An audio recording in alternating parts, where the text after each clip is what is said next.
Mesdames et messieurs, bonsoir et bienvenue dans votre émission Microscope. Nous sommes au 9e jour de la journée ou de la campagne électorale pour les législatives qui se tiendront le 2 juillet prochain. Nous allons revenir sur cette campagne inédite dans les annales du multipartisme de notre pays. Nous allons tenter d'analyser certains discours et leur portée politique sur l'électorat en ces temps durs de la parole politique en Algérie. À tout de suite.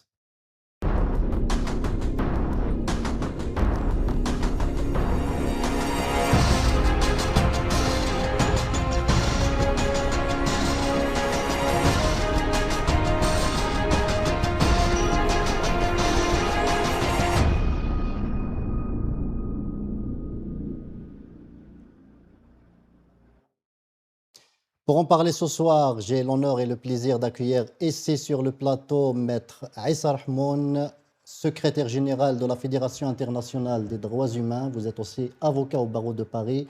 Aïssa, bonsoir et merci d'avoir accepté notre invitation. Merci Adel pour l'invitation. C'est toujours un plaisir d'être parmi vous. Mes salutations aux téléspectatrices et téléspectateurs ainsi qu'à notre ami Daromar. Merci Aïssa. Avec nous aussi Omar Et Mokhtar, militant politique de la diaspora. Omar Et Mokhtar, bonsoir et merci d'avoir accepté notre invitation. C'est moi, donc bonsoir aux téléspectateurs et bienvenue à Maître Rahmoun. Et passons un bon moment. Merci, ça s'annonce passionnant déjà. Avant de commencer, je tiens d'abord à préciser un point parce que c'était prévu qu'un candidat du FFS sera avec nous ce soir dans cette émission. C'est un candidat de l'immigration et à la dernière minute, il a décliné l'invitation parce qu'il a eu le malheur de tenir informer la direction nationale de son parti et la direction lui a interdit d'être avec nous sur ce plateau. Aïssa Rahmoun, est-ce que le FFS a peur aujourd'hui qu'on lui pose des questions, des vraies questions, ou est-ce qu'il y a quelque chose d'autre derrière cette interdiction à ces militants, à ces candidats d'intervenir sur notre antenne? Je ne saurais répondre malheureusement à cette question parce que quand on voit que des anciens députés du FLN et voire du RND, des anciens militaires acceptent de débattre sur les ondes de l'Magharibia, c'est à se poser la question. Tandis que le FFS, qui est un parti de l'opposition, qui est un ancien parti créé depuis 1963, et dans ses déclarations, dans le récit du moins du parti, il lutte pour le pluralisme politique, pour le pluralisme syndical, pluralisme associatif, médiatique. Et le fait de refuser de participer à une émission de télévision, que ce soit une chaîne installée en territoire outre-mer ou en Algérie, le fait de refuser, c'est de priver le citoyen de son droit à l'accès à l'information. Il ne prive pas le Magharibia de ce prestige, d'avoir un candidat à une élection législative du Front des Forces Socialistes, mais c'est le citoyen qui est privé d'entendre des candidats, qu'ils soient du FFS et d'autres partis politiques. C'est vraiment sanctionner le citoyen de ce droit à l'accès à l'information. Merci. Un commentaire, Omar? Oui, moi, au fait, j'ai arrêté de parler d'un parti politique. Le parti de Sidi Hussein Hamad est devenu une secte qui cautionne le régime. Donc, on fait tout ce qu'on croit plaire au pouvoir. Point à la ligne. Cette secte de la FFS, je n'insulte pas tous les militants, parce qu'il y a des militants sincères, malgré tout. Hein. Donc, ils ont peur de la confrontation. Ils ont peur des questions gênantes. Et puis, est-ce que passer sur le Maghrébien plaît au pouvoir? La réponse, évidemment, est non. Donc, quand on tient... Qu'est-ce que vous voulez dire? Que le FFS est de connivence avec le pouvoir? Mais évidemment, ça fait longtemps que cette secte n'est plus un parti, bien sûr, surtout pas de l'opposition. On a vu l'élection présidentielle, on a vu le discours qui a changé, cette direction n'émane pas démocratiquement des militants du FFS. Ça, je le sais. Moi, j'ai du respect pour les militants. Le mot militant, ça compte pour moi. Donc, c'est une secte aux mains de 3 à 4 personnes qui interdisent ce qu'ils veulent parce que le maghrébien, malheureusement, c'est le seul canal où on peut s'exprimer librement. Moi, je vois des débats chez vous, des gens qui soutiennent, qui cautionnent le pouvoir. C'est leur problème. Donc, il faut un débat contradictoire. Ça ne plaît pas aux dictatures. L'organisation est une arme fatale à la dictature. C'est ce qu'applique cette secte du FFS. Merci en tout cas au premier secrétaire du FFS, à tous les dirigeants de ce parti. Nos studios et nos antennes sont toujours ouverts et à tout moment, si jamais ce parti ou ces militants, ces cadres veulent s'exprimer. En cette campagne électorale ou après cette campagne électorale, nous serons toujours là, ouverts à toute émission auquel ils voudraient en fait y participer. Monsieur Morta, je reviens vers vous. En fait, vous avez exprimé ce vœu de se porter candidat à l'élection législative. Et malheureusement, vous n'étiez même pas candidat à la candidature puisque vous n'avez même pas réussi à retirer le formulaire de candidature. Qu'en est-il réellement? Alors, donc, il faut savoir que j'ai été candidat à l'élection législative, donc cette législature qui se termine, en Algérie, dans la Ouled Tizi Ouzou. Je n'ai même pas pu voter pour moi-même. Il y avait le boycott, bien sûr, et il y avait un autre problème, c'est que le bureau de vote où je vote, donc dans mon village, le portail a été soudé carrément. Donc, il n'y avait pas d'urne. Donc, voilà. Donc, je suis revenu. Je sais que se présenter aux élections, ça ne sert absolument à rien, mais pour justement faire un bilan de ce que j'ai fait, parce que ça m'a coûté quand même cher. Quand Tebboune a convoqué le corps électoral, j'ai été au consulat à Paris pour retirer le dossier de candidature. C'est là, ce n'est pas une surprise pour moi. Hein. Donc, comme tout citoyen qui veut se présenter à une élection. Normalement, tous les citoyens ont le droit de retirer un dossier de candidature. Après, je me présente ou je ramène les signatures, les parrainages ou pas, c'est un autre sujet. Donc, moi, j'ai eu la surprise, ils me disent, votre dossier, d'abord, je me suis inscrit sur la liste électorale, parce qu'il y avait une période où il faut s'inscrire ouverte pour ça. On m'a dit que votre dossier est géré par l'ambassade. Pourquoi? Le dossier d'un citoyen est géré par le consulat. Donc, j'ai été quand même à l'ambassade, on me dit c'est le consulat. Donc, on a joué avec moi. J'ai piqué une crise à l'ambassade. Je leur ai dit, mais mon dossier est géré par l'ambassade. Ce n'est pas normal. Est-ce que je suis privilégié ou vous m'avez classé comme terroriste? Donc, j'ai piqué une crise. Une autre fois, j'ai été le matin. Il m'a dit, il faut aller au consulat. Je lui ai dit, appelez le consulat. Je suis venu au consulat, ils sont déçus de m'expliquer. Non, c'est l'ambassade. Là, j'ai terminé avec eux, j'ai fait même une vidéo qui est dans les réseaux. Moi, je vais me défendre. Donc, à partir de là, je sais qu'il y a beaucoup de gens persécutés qu'on n'a pas voulu leur faire des papiers.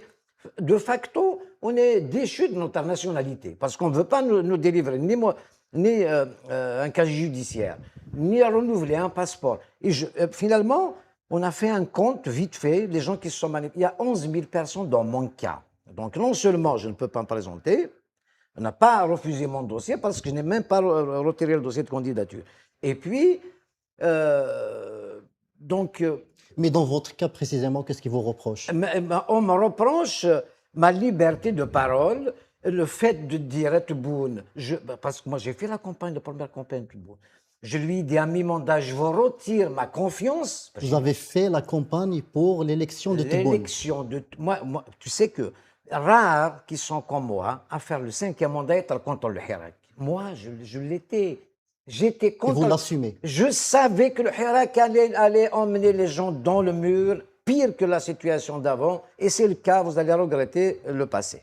Ce n'est pas le Hirak comme ça, inopiné dans la rue, khawa, vite fait, machin, 3 ans à ne pas sortir. Moi, j'étais contre dès le départ. Regardez. Je me suis dit qu'à Moradia, il faut un locataire. Qu'il y ait une élection, bonne ou mauvaise, il faut quelqu'un. La rue ne peut pas gouverner. Et donc, j'ai fait la campagne de Tebboune. D'ailleurs, je le connais. Mais à mi-mandat, avec les lois liberticides, avec le procès de l'Arval, je lui ai dit, je vous retire d'abord ma confiance et je me porte candidat à l'élection présidentielle. J'ai le droit aussi. Hein. Donc, je n'ai pas pu le faire. Et là, donc j'ai toujours été franc, clair dans mes positions. Je ne suis pas d'accord avec sa politique, liberticide d'abord, sans aller plus loin économique et ainsi de suite. Et le revirement, ça on peut en parler. Donc, c'est clair que je ne me considère pas comme opposant. Je m'oppose à la politique de Tebboune. J'ai le droit. Point. Je ne suis ni criminel, ni jugé, ni attaqué, rien. Maintenant, qu'on m'explique pourquoi la dictature ne donne aucune explication. C'est ça le problème. C'est pour ça qu'on a créé un collectif des Algériens persécutés à l'étranger. Ceux de l'intérieur, on les connaît. Ils sont en prison, dans la grande prison ou dans la petite prison, ça on le sait. Très bien, merci. Aïssa Rahmoul, vous êtes avocat, vous avez certainement lu les dernières lois, notamment le code électoral, la loi sur les partis, etc. Qu'est-ce qui se cache en fait derrière ces rejets de candidature, ces interdictions, ces empêchements même de se porter candidat avant même qu'on vous refuse le dossier? Vous êtes déjà empêché de vous porter candidat. Qu'est-ce qui se cache derrière politiquement ou juridiquement même? Juridiquement, ça répond à une volonté politique, parce qu'on n'est pas dans un État où le législateur... Juridiquement, ça répond à une volonté politique. Oui, tout à fait, absolument. On n'est pas dans un État où le législateur assume son rôle législatif, mais aussi un rôle de contrôle sur le travail de l'exécutif, sur le travail des institutions, sur le travail des administrations. Et d'ailleurs, c'est Omar, il l'a évoqué tout à l'heure, en disant que la mandature qui est passée, qui se termine, qui arrive à terme, les députés n'ont jamais demandé l'installation d'une commission d'enquête sur des situations, sur des cas précis. Absolument. Absolument. Alors, quel est le rôle d'une APN dans ce cas de figure? Il n'y a aucun rôle. Par contre, le juridique qui obéit au doigt et à l'œil à la décision politique a consacré la généralisation de l'article 87 bis. On le retrouve dans le code pénal, 87 bis, dans ses alinéas, qui consacrent la criminalisation de l'acte politique en délit plutôt en crime de terrorisme. On a l'esprit de l'article 87 bis, on le retrouve dans la loi sur les associations, on le retrouve dans la loi sur les syndicats, et on le retrouve dans le régime, dans la loi organique portant le régime électoral, dans son article 12, alinéa 7. Très bien. Donc il y a tout un arsenal juridique qui est installé pour empêcher le pluralisme politique, parce que dans l'introduction, vous avez cité le multipartisme. Le multipartisme ne veut pas dire pluralisme politique. Le multisyndicalisme ne veut pas dire pluralisme syndical. Le nombre d'associations qui sont créées par des citoyens algériens ne veut pas dire qu'il y a une liberté associative. Le nombre de journaux, de radios, de télévisions existants ne veut pas dire qu'il y a un pluralisme médiatique. Tout à fait. Et on se retrouve devant cette situation où l'article 200, par exemple, qui vient en violation flagrante à l'article 34 de la Constitution, qui dit clairement, qui dispose que l'État, les institutions mettent en œuvre toutes les garanties pour que le citoyen algérien participe aux élections et à la vie associative et à la vie politique. Vient l'article 200 dans son article, vient l'article 200 de la loi organique portant le régime électoral qui donne et aux services de renseignement, enquêteurs, ceux qui font les fameux rapports sur les candidats, y compris sur les magistrats, sur les directeurs centraux, sur les secrétaires généraux, etc., etc. Et vient l'administration de l'autre part à travers l'ANI.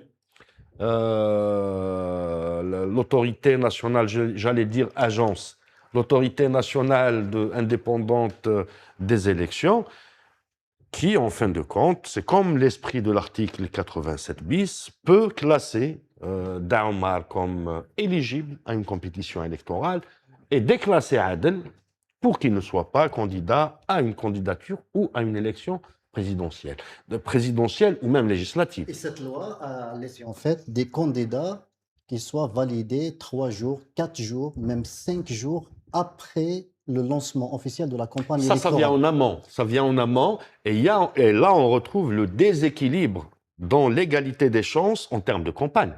Quand un parti politique qui attend que sa liste à Alger soit validée par l'administration, installe ainsi son directoire de campagne, commence la campagne dans les autres wilayas où les listes des candidats sont retenues et accréditées par l'ANI et qu'à Alger, on attend toujours la réponse de l'administration, ça te fait 3 jours de non-campagne. Au privilège de qui? Au détriment de qui? Ça pose aussi un problème en termes d'équité dans la gestion du Mais temps les imparti. administrateurs de l'année le savent probablement, c'est-à-dire ils savent que cette question de rejeter des candidats et de les remplacer après, le temps de faire l'enquête sur les remplacés, donc ça va poser un problème et que la campagne allait commencer, des candidats ne sont pas encore validés, des listes complètes tout entières ne sont pas encore validées. Et est-ce qu'ils n'ont pas pensé à ça justement? Moi, je pense que les membres de l'ANI, y compris l'administration, les enquêteurs qui ont rédigé ces rapports de bonne conduite ou de moralité sur les candidats, connaissent très bien la classe politique. Et la meilleure des illustrations était l'élection présidentielle précédente, où les 3 candidats avaient introduit un recours devant le Conseil constitutionnel pour invalider les résultats. Ils connaissent très bien la classe politique. Ils savent qu'au niveau de la classe politique, il n'y a pas de coalition. Il n'y a pas de construction politique. Il n'y a pas de volonté de travailler ensemble. Parce que là, c'est toute la classe politique qui est laminée par l'ANI. Laminée par l'ANI. Et ils se retrouvent en train de chercher, de comploter, de négocier sous les rideaux, sans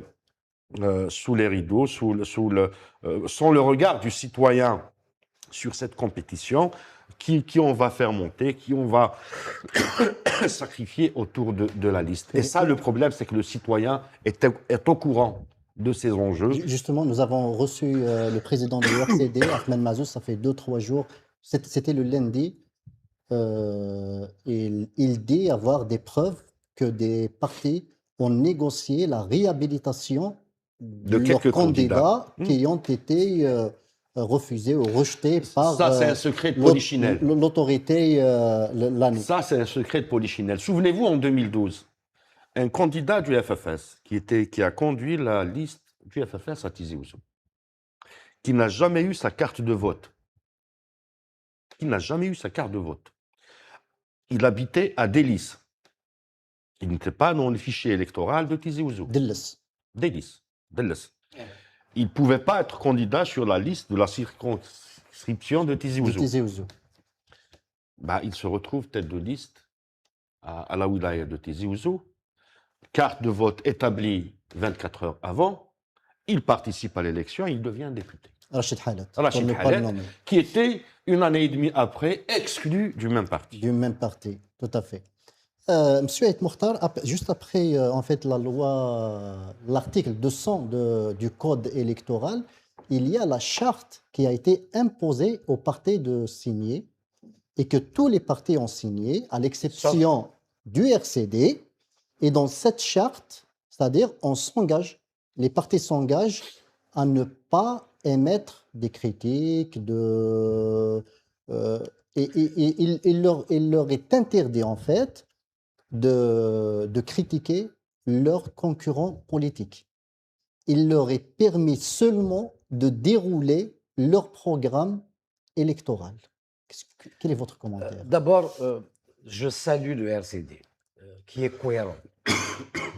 Autrement, moi je dénonce le fait qu'il n'y a aucune solidarité. Le contraire de cette charte qu'il fallait signer, il fallait être donc solidaire, parce que la dignité ne peut pas être politisée. Il s'agit de la dignité des personnes. Quand on rejette votre dossier, ça veut dire quelque chose. là, la polémique s'enflamme sur le rejet de certains dossiers de candidates femmes, donc. Maître Halili, Maître Wali, Wali Sofiane Wali sur la liste du RCD à et Béjaïa, d'autres. oui. C'est des femmes exemplaires. On sait ce qu'ils défendent, les prisonniers, les détenus du Hirak et tout ça. Donc c'est un honneur pour elles. Donc quand on les refuse, on parle de comportement, je ne sais pas quoi. Donc c'est de l'indignité. Et le fait que ces partis ne sont pas solidaires, comme le RCD n'a pas signé, je le salue. C'est ce qu'il faut faire. Donc, on parle des Qu'est-ce qui articles. reste réellement Nous sommes. lorsqu'on vous interdit de disqualifier votre concurrent politique Ben oui, politiquement? mais il n'y a pas que ça. Quand on vous refuse de retirer un dossier de candidature, c'est un droit naturel. Quand on vous rejette un dossier, on ne vous dit pas pourquoi. Tout ça, nous sommes dans une dictature parfaite. Et ceux qui soutiennent ou qui signent cette charte, je parle par exemple de Louise Ahnoun qui a été empêchée d'aller au présidentiel. Et maintenant, elle change carrément de trajectoire, elle va aux élections, elle appelle à voter. Ce n'est pas logique. Et il faut signaler autre chose, c'est que cette année, l'ANI a un président intérimaire. Comment? Depuis la présidentielle. C'est comme un cafouillage, les chiffres qui tombent de je sais d'où. On n'a pas les chiffres aujourd'hui du nombre de votants, du nombre du taux de participation. On n'a pas tout ça. 5 millions, finalement, c'est 11 millions en 24 heures. Chorfi qui s'en va. On parlait du bilan de la présidentielle. Oui, Chorfi qui s'en de va. l'année pour la présidentielle passée. Chorfi qui s'en va. Et on nomme un intérimaire. Qui l'a nommé? Normalement, l'ANI, il doit y avoir une organisation indépendante. C'est qu'il doit y avoir un consensus sur sa désignation, pas le consensus des partis politiques, des hommes politiques et tout ça. Ce n'est pas le cas. Non seulement ça, c'est-à-dire on se fout de la gueule, on prend les enfants du bon Dieu pour des canards sauvages, c'est qu'il y a un intérimaire. Un intérimaire ne peut pas décider de tout. Donc il n'y a rien d'indépendant dans cette organisation, cette ANI.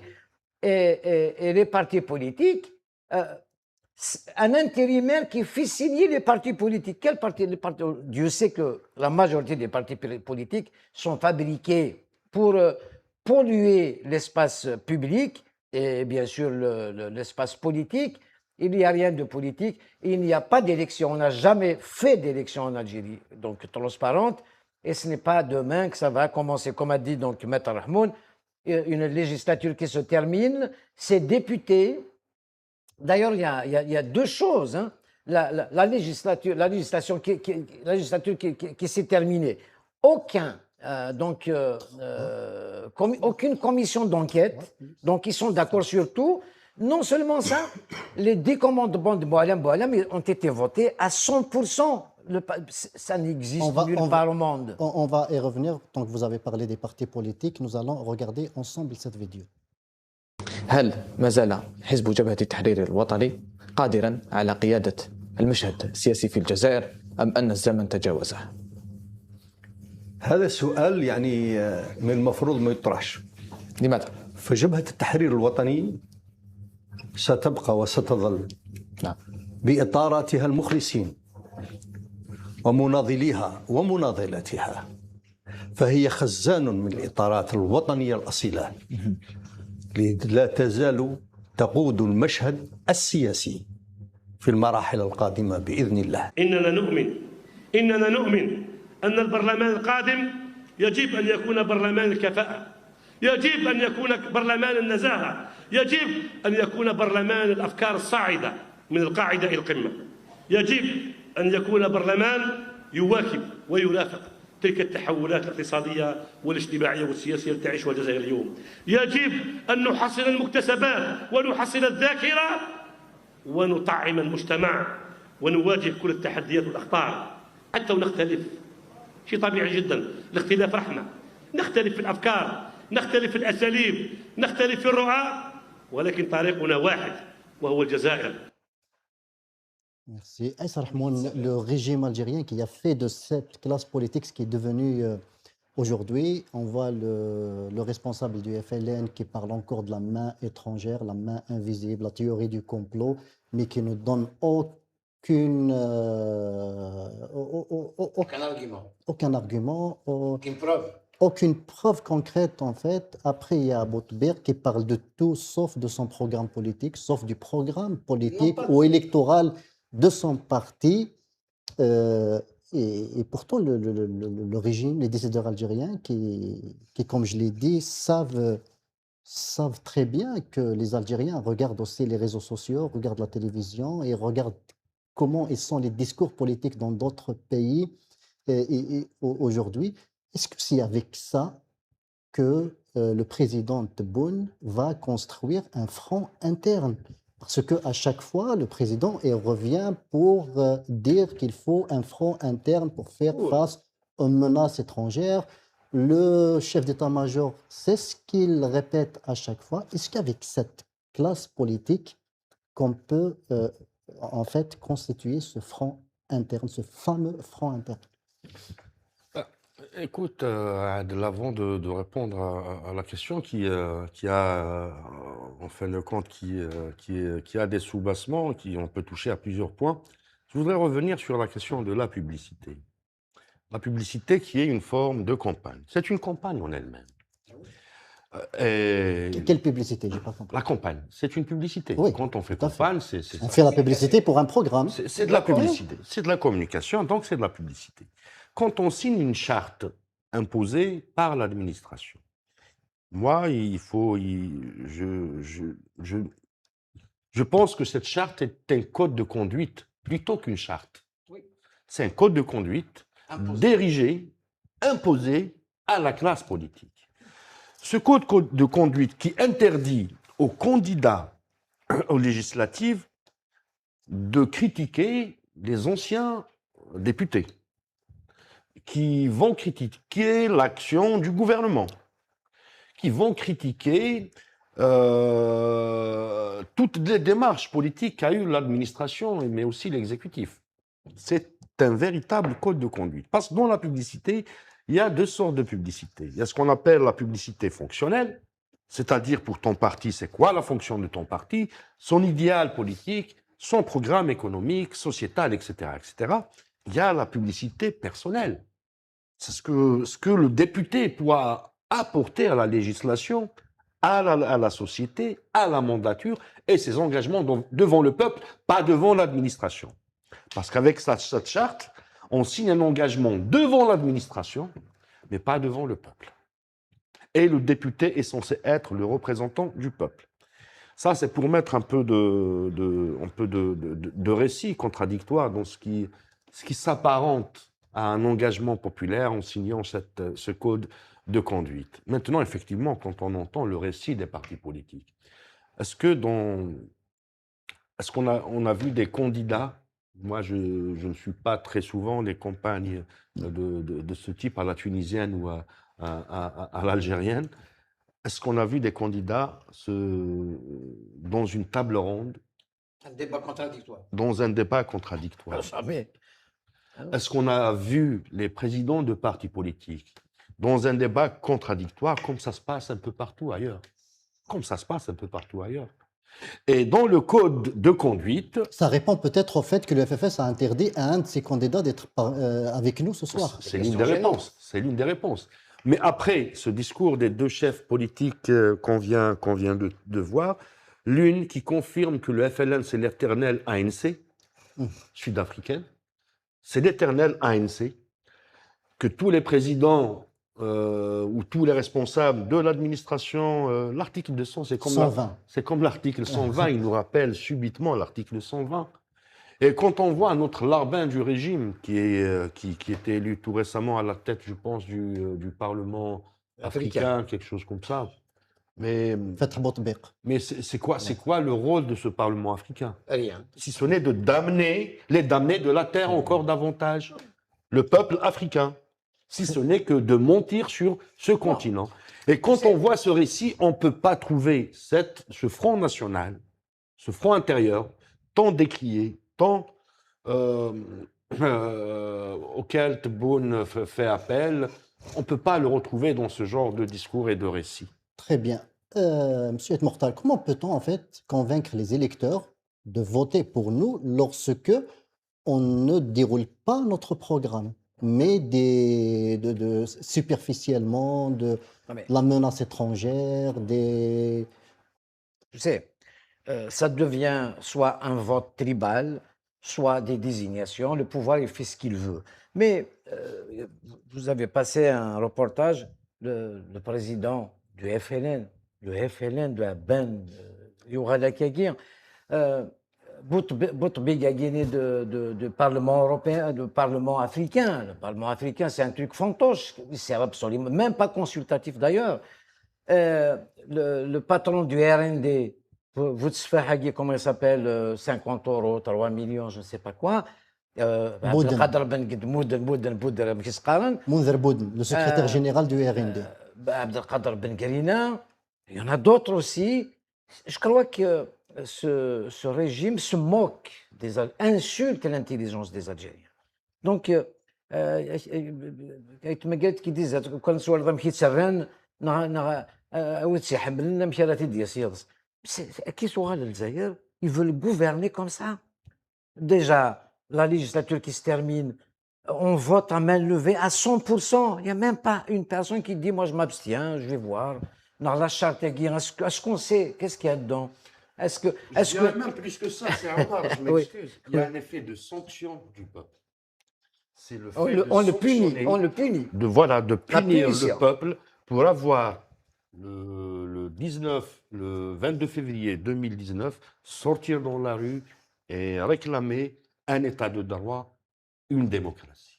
Et le régime actuellement, à travers les textes de loi, à travers les pratiques, ce qu'on voit sur les déclarations, la classe politique, comment elle est organisée, ils sont en train de punir le peuple pour avoir un jour osé être intelligent et revendiquer sa souveraineté sur le Mais territoire. c'est inédit, mais c'est inédit dans les annales des élections algériennes, même dans les On n'a annales jamais vu ça. du multipartisme algérien. En fait, il y a des cas qui ont été empêchés de se représenter tels que les plus, je dirais, les soutiens les plus zélés du gouvernement, tels que celui qui a porté le projet sur la déchéance de nationalité pour des Algériens établis à l'étranger, Oui. celui qui a porté le projet sur la criminalisation du colonialisme français. Oui, mais Tout ce beau monde a été vrai. Il y refoulé a un exemple. et interdit de se porter candidat aux législatives. L'exemple, c'est là où elle est Ouzou.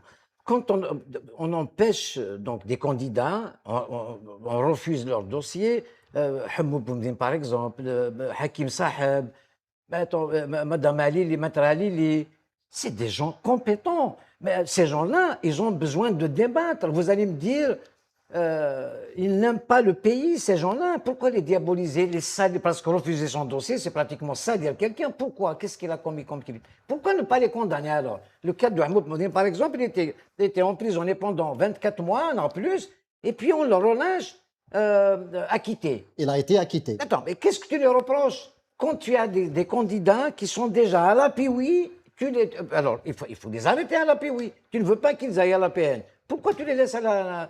Non, il y a des contradictions. À mon avis, on se fout royalement de ce que pense ce peuple d'indigènes que nous sommes. Et le pouvoir sait ce qu'il fait. Et il travaille, donc il pond ses lois pour punir avec. Voilà, et tu l'as signé, la charte, Et tu l'as signé. loin des rejets et des réhabilitations des candidatures, il y a eu un autre cas, le cas de Gilles Jadid à Paris, pour lequel on a validé le dossier, tout est bon, et 3 jours après le commencement officiel de la campagne électorale, on l'appelle pour lui dire que finalement sa liste est invalidée. Est invalide, bien sûr. Attends, il y a un autre cas, c'est l'actuel député de Béjaïa, qui se présente en France, France Nord, Mohamed Hani. Ce n'est pas normal. C'est quoi? Il n'est pas électeur en France. C'est immoral. Quelqu'un, il est encore député. La législature, elle se termine quand commence la prochaine.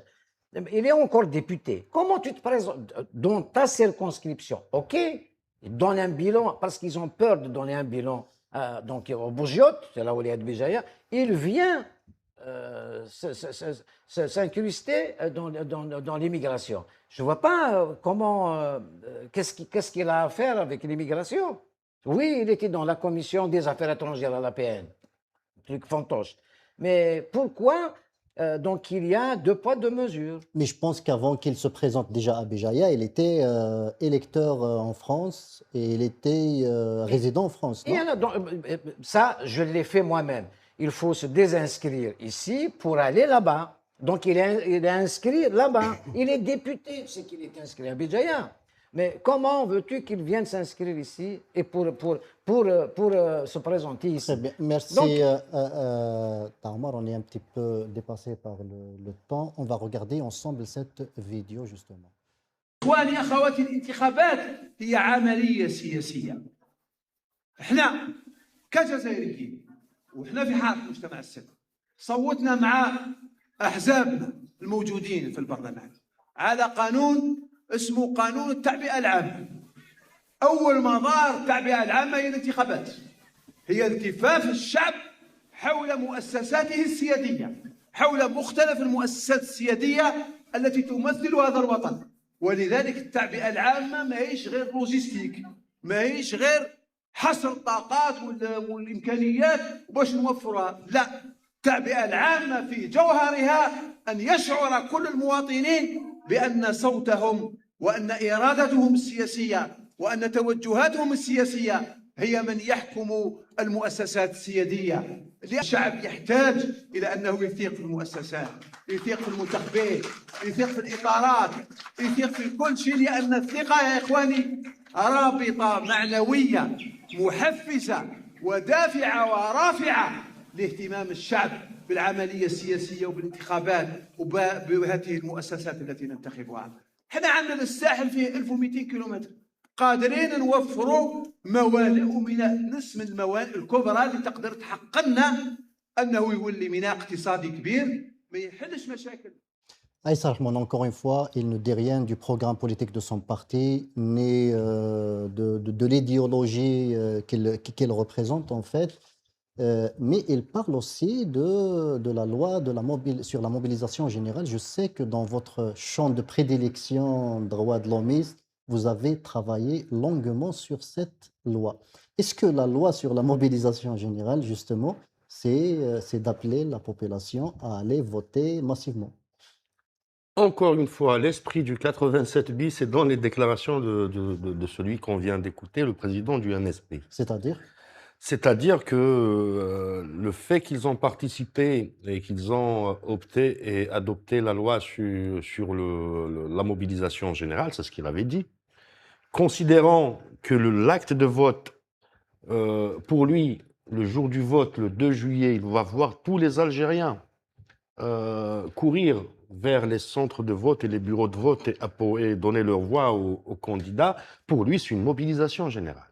Mobilisation générale autour des élections. Par contre, ce que j'ai retenu dans ces déclarations, quand il disait qu'il faut que le peuple reprenne confiance avec les institutions et les partis politiques. Et là, le peuple va lui poser la question suivante. Monsieur, vous étiez candidat à l'élection présidentielle.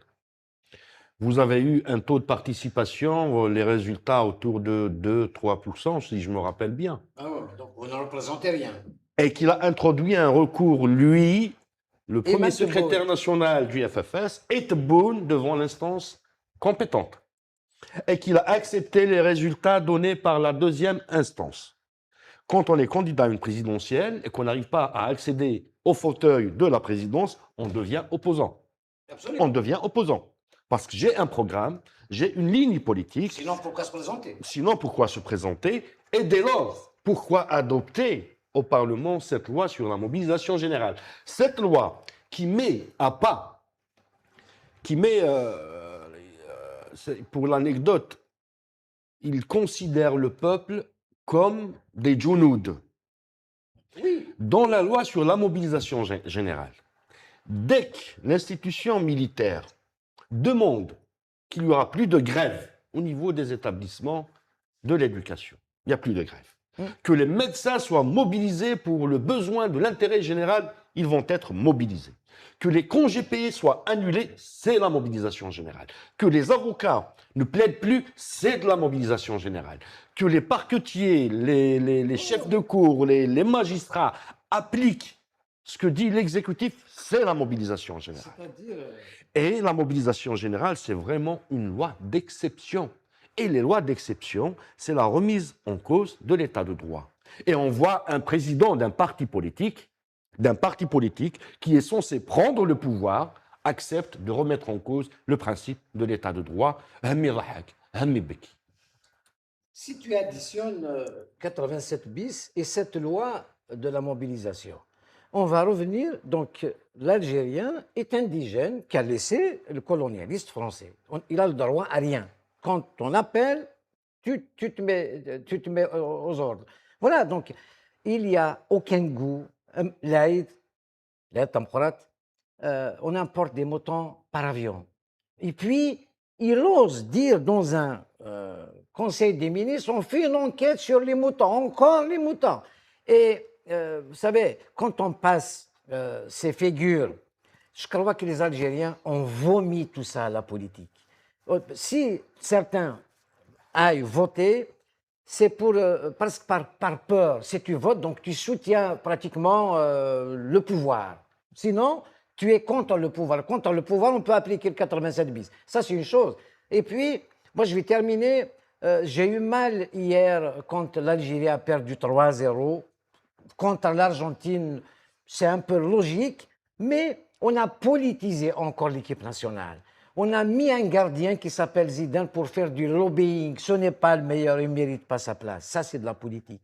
Et puis, on n'oublie pas la première conférence de la FIFA sur cette fête planétaire du football, des milliards qui ont regardé Infantino, qui disait il y a une chaise vide, celle de Christophe Glaise qui est en prison, le seul journaliste au monde qui est en prison. Ça, l'Algérie s'invite avec ses prisons et sa répression, même dans le football planétaire. Ça, il faut que ce pouvoir change. Il est temps qu'il change. Et puis, moi, je propose à ce pouvoir de faire une trêve.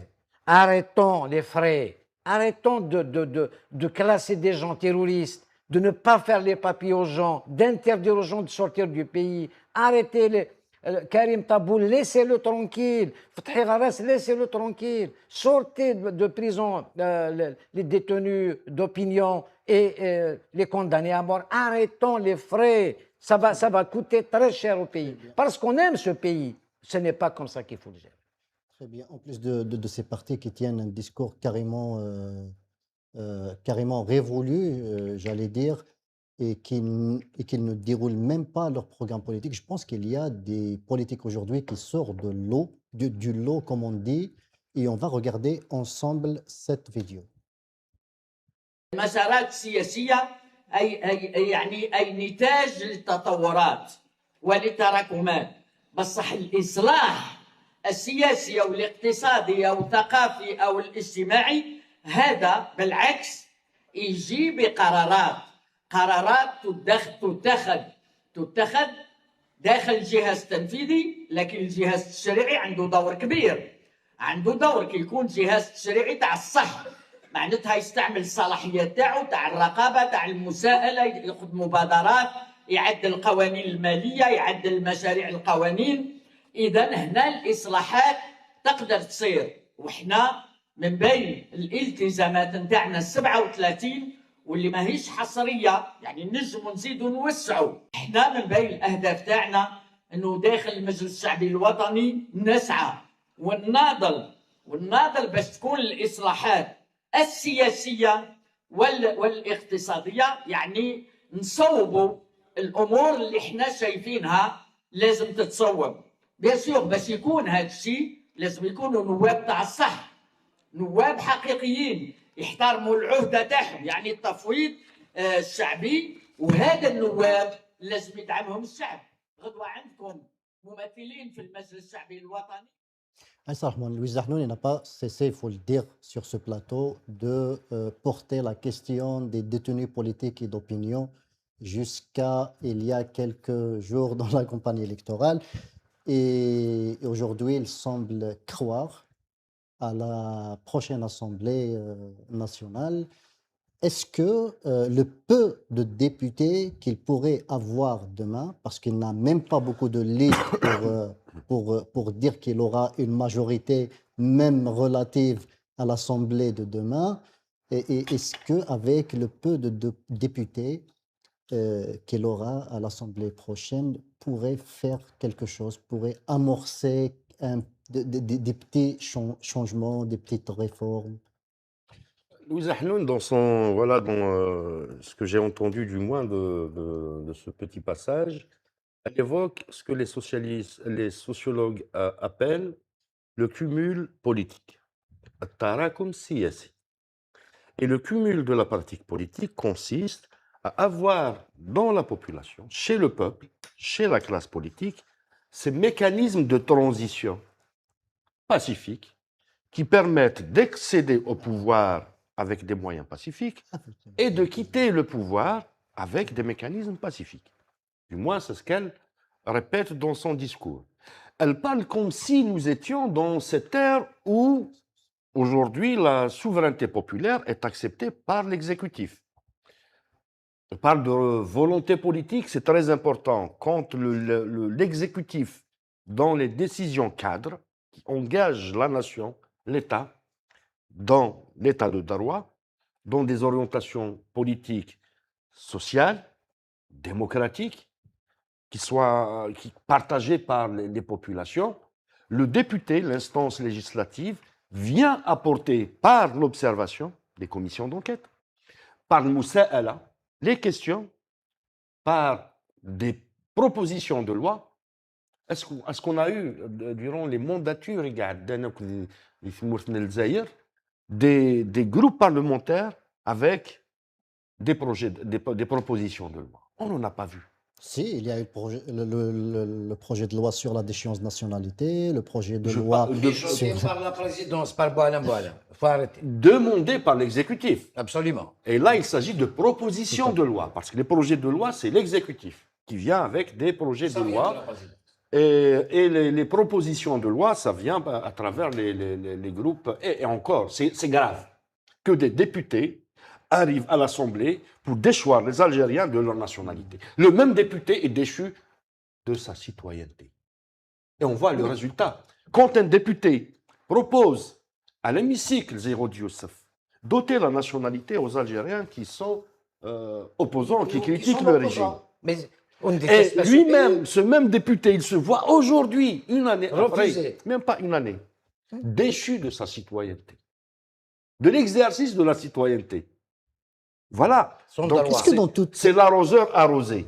C'est l'arroseur arrosé. Est-ce que dans toutes ces interdictions, tous ces empêchements, est-ce qu'il n'y a pas une atteinte à la Constitution algérienne, justement? Bien sûr qu'il n'y a pas de Constitution. Bien sûr qu'il y a. Arrêtez de parler de la Constitution. Il n'y a pas de Constitution. Même si elle existe sur le plan légal, il faut être. Moi, j'essaie d'être légaliste, du moins, je suis un juriste. Ouais. Il y a une Constitution. Il y a une Constitution, elle est là.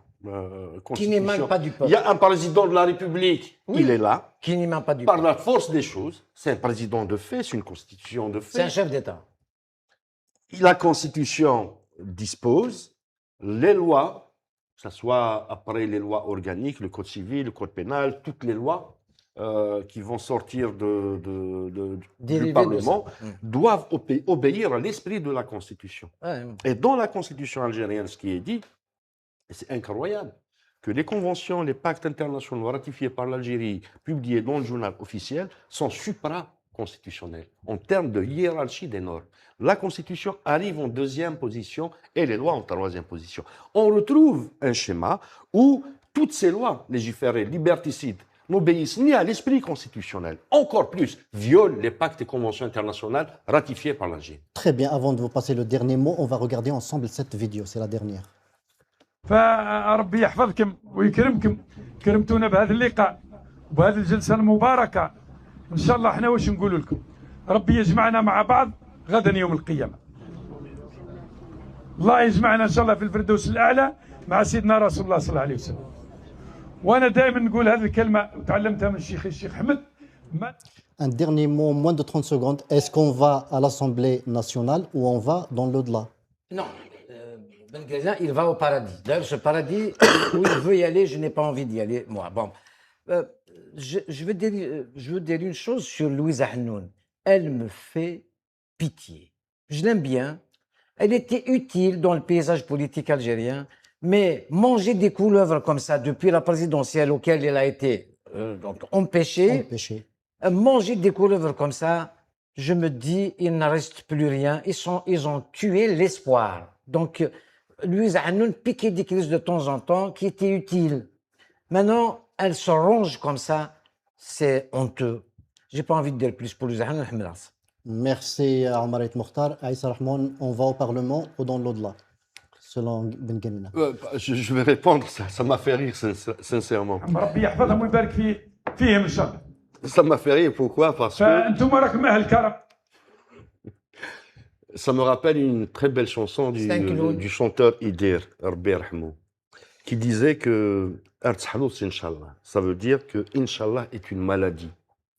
Et aujourd'hui, avec ce personnel, l'Algérie est chroniquement malade avec ce personnel politique. Merci Aïssa Rahman, merci à Amaret Mokhtar, chers téléspectateurs, chères téléspectatrices. Nous arrivons à la fin de cette émission. Je vous donne rendez-vous demain à la même heure. Merci.